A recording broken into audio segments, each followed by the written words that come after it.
మళ్ళీ పిల్లలు అందరూ ఎట్లున్నారు. నాకు ఒక విషయం అర్థమైపోయింది. ఏం అర్థమైపోయిందంటే ఒక స్ట్రాంగ్ అండ్ ఇండిపెండెంట్ గర్ల్ ఎంత స్ట్రాంగ్ ఉంటుందంటే తన బిల్లు తనే కట్టుకుంటుంది. ఒక్క గిఫ్ట్ కూడా వేరే వాళ్ళ దగ్గర నుంచి తీసుకోదు. ఎవరిని గిఫ్ట్ కావాలని చెప్పి అడగదు. ఇరిటేట్ కూడా చెయ్యదు. వాళ్ళ ఇంట్లో ఏదైనా ఒక ప్రాబ్లం వచ్చినప్పుడు ఆమె స్ట్రాంగ్గా నిలబడుతుంది. వాళ్ళ కోసం ఫైట్ చేస్తుంది. నాట్ ఈవెన్ వాళ్ళ ఫ్రెండ్స్, వాళ్ళ కొలీగ్స్, వాళ్ళు ఎవరైనా సరే నేనున్నాను, ఐఎమ్ దేర్ ఫర్ యూ అని చెప్పి నిలబడుతుంది. Strongest women. ఆ అమ్మాయిని చూస్తే ఎంత స్ట్రాంగ్ అంటే అమ్మాయిని చూస్తే మనకు అర్థమైపోతుంది షీ క్యాపబుల్ డూ ఎవ్రీథింగ్ అని చెప్పి. అటువంటి అమ్మాయి ఏం చేస్తూ ఉంటుంది అంటే ఒకానొక సిచ్యువేషన్లో ఒక బక్వాస్ వేసిన చెత్త వెధవని సెలెక్ట్ చేసుకుంటుంది. ఆ చెత్త వెధవ ఈ అమ్మాయిని దేకడు, పట్టించుకోడు. వాడి కోసం ఈ అమ్మాయి సాక్రిఫైస్ చేయడం, మాట్లాడడం, ప్లీజ్ మాట్లాడు అనడం, అంత స్ట్రాంగెస్ట్ ఉన్నది. అంత స్ట్రాంగ్. ఆ అమ్మాయి ఇన్స్పిరేషన్గా తీసుకుని హరీష్ వెనకకు జరుగు, నా వీడియో వస్తుంది, హరీష్ వెనకకు జరుగు. అంత స్ట్రాంగెస్ట్ అమ్మాయి, అంత స్ట్రాంగ్ ఉన్న అమ్మాయి ఆ బక్వాస్ జోన్ ఎందుకు సెలెక్ట్ చేసుకుంటుందో ఎవరికి తెలియదు. ఆ బక్వాస్ జోన్ సెలెక్ట్ చేసుకుంది. పోనీ వాడేమన్నా మంచిగా ఉంటాడా అంటే వాడు మంచిగా ఉండడు. వాడు పెద్ద తోపు అన్నట్టు, తురుముగాడు అన్నట్టు వాడు బిల్డప్ వాడు. ఈ అమ్మాయి అన్నిట్లలో స్ట్రాంగ్ ఉంటుంది. ప్రతి ఒక్కటి వాడి దగ్గర నుంచి ఒక గిఫ్ట్ ఉంటుంది. వాడికి ఈ అమ్మాయే గిఫ్ట్ ఇస్తుంది.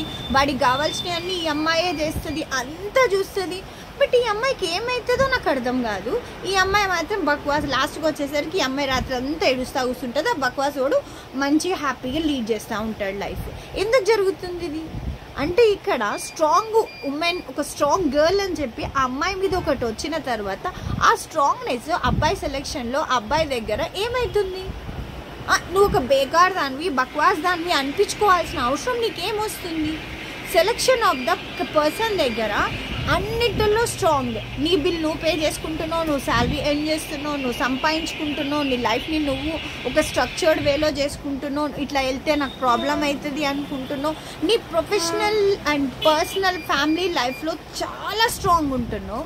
మరి ఈ అన్ప్రొఫెషనల్ అంటే ఈ వీడి సెలెక్షన్లో నీకు ఎందుకు రాంగ్ అవుతుంది? నువ్వు ఆ సెలెక్షన్లో నువ్వు ఎందుకు ఆలోచించలేకపోతున్నావు? అక్కడ నీ ఎమోషన్ నువ్వు ఎందుకు కంట్రోల్ చేసుకోలేకపోతున్నావు? ఎమోషన్ని నువ్వు కంట్రోల్ చేసుకోగలిగితేనే కదా నువ్వు స్ట్రాంగ్ అని. అంటే ఎవరో ఒకరు స్ట్రాంగ్ చెప్పేస్తే నువ్వు స్ట్రాంగ్ అయిపోయినట్ట కాదు కదా. బక్వాజ్ నేను ఎన్ని నెంబర్ ఆఫ్ స్టోరీస్ నీ ముందు తీసుకొస్తా. ఎవరిని చూడు అది ఎంత స్ట్రాంగ్ ఉండని, ఏమని ఉండని, ఆ బక్వాజ్ ఓడ చెత్తనా వేదిగా డాష్గా దగ్గర ఆడిష్టం ఉన్నాడు మాట్లాడతాడు దాన్ని.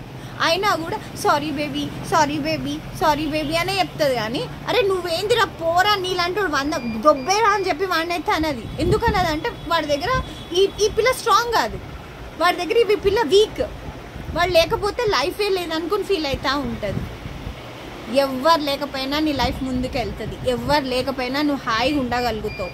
ఆ బక్వాస్ వాడు నీ లైఫ్లో వచ్చి నీ మెంటల్ పీస్ని పాడు చేస్తున్నాడు తప్ప ఏం చేస్తలేడు. ఇంకేమన్నా ఉంటే నిన్ను యూటిలైజ్ చేసుకుంటున్నాడు తప్ప నీ టైంని, నీ మెంటల్ పీస్ని నిన్ను యూటిలైజ్ చేసుకుంటుంది తప్ప ఏం చేస్తలేడు. కాబట్టి అమ్మాయిలందరూ స్ట్రాంగ్ ఉండే గర్ల్స్ అందరూ ఆ బక్వాస్ నా డాష్ గార్డ్ని సెలెక్ట్ చేసుకోకుండా నీకు సెట్ అవుతా లేడా వదిలి పాడు దొబ్బాయి. నీ క్యారెక్టర్ గురించి అసెస్ చేయడానికి ఎవరికి రైట్ లేదు. నీ క్యారెక్టర్ ఏందో నీకు తెలుసు, నువ్వు ఎట్లుంటున్నావో నీకు తెలుసు కదా. నీ క్యారెక్టర్ గురించి ఎవడో పక్కనోడు ఎవడో అన్నాడు నా క్యారెక్టర్ బ్యాడ్ అయిపోతుంది, అట్లా ఏం లేదు. మనకి 100 డ్రెస్సులు చూసుకున్నాక ఒకరిని సెలెక్ట్ చేసుకుంటున్నాం. అట్లనే 100% చూసుకున్నాక ఒకరిని సెలెక్ట్ చేసుకుంటాం. అబ్బాయిలకి ఛాన్స్ ఉంటుంది, అమ్మాయిలకు కూడా ఛాన్స్ ఉంటుంది. Please be careful girls choosing the boy for your life.